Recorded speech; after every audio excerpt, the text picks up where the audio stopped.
One of my favorite shows has got to be The Simpsons. Homer, Marge, Lisa, and Bart doing who knows what, but making all of us laugh in the process. Aside from the astute comedy, The Simpsons are also known for their accuracy in predicting the future, from the election of President Donald Trump to future Super Bowl champions. It seems as though the world is running on The Simpsons script.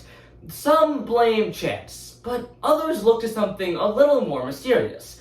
What if The Simpsons aren't actually predicting the future, but the future is instead running on a simulation? Every day, as our technology progresses, this idea becomes less and less far-fetched and more of a reality. So today, let's kick back and turn on an episode of The Simpsons, as we first understand what is the simulation theory. Then we'll analyze some different perspectives on the theory before finally digesting what could it mean if this theory actually holds true. But first, what is the simulation theory? The simulation theory is a term originally coined by Swedish philosopher Nick Bostrom in 2003, which claims that one of the following three things must be true. 1. Humanity will never reach a post-human age. 2. A post-human civilization will choose never to run simulations. Or 3. We are currently in a simulation. Bostrom explains a post-human civilization as one that is able to create an artificial consciousness through a computer. To put all of that in simpler terms, what Bostrom said is that we are either in a simulation or soon to be approaching a simulation, as long as humanity continues to exist. While many view these theories as far-fetched, others view them as very probable. Computer scientist Wisron Verk wrote a novel titled The Simulation Hypothesis, in which he compares existence on Earth to a video game. Basically, Earth is Minecraft, but on steroids.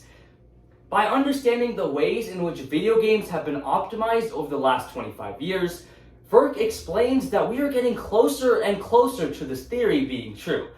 Once we are able to achieve a computer consciousness, there is no boundaries for the simulations that could be run. Now, saying that everyone is on board with the simulation hypothesis is a far stretch, but some people have made their stance on the topic painfully clear.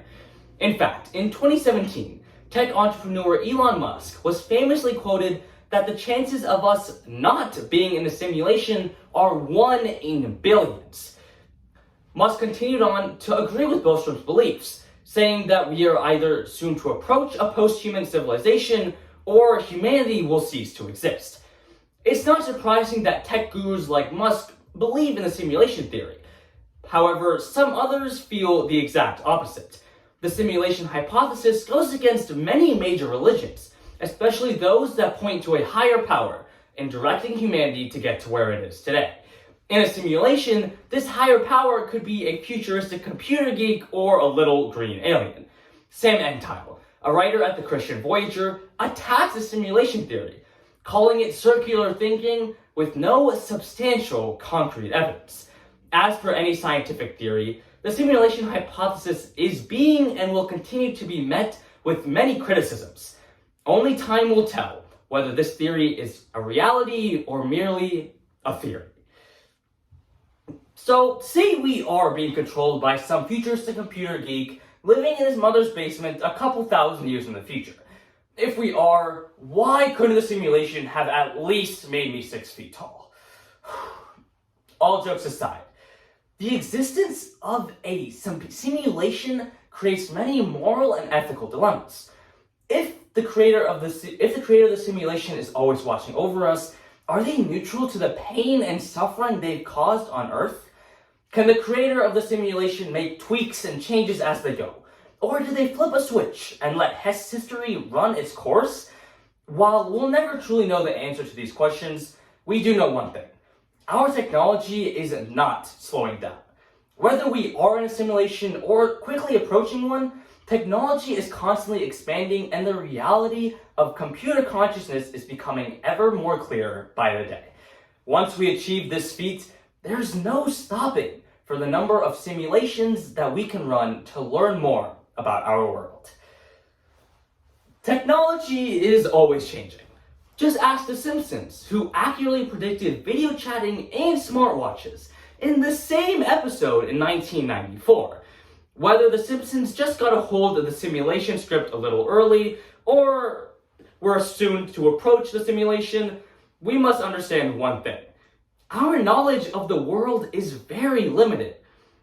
The idea and existence of computer consciousness could allow us to learn more about our ancestors, or it could be in use now for a higher power to learn more about us. Keep that in mind the next time you turn on an episode of The Simpsons, and be sure to take notes, just in case they predict anything else correctly. Thank you.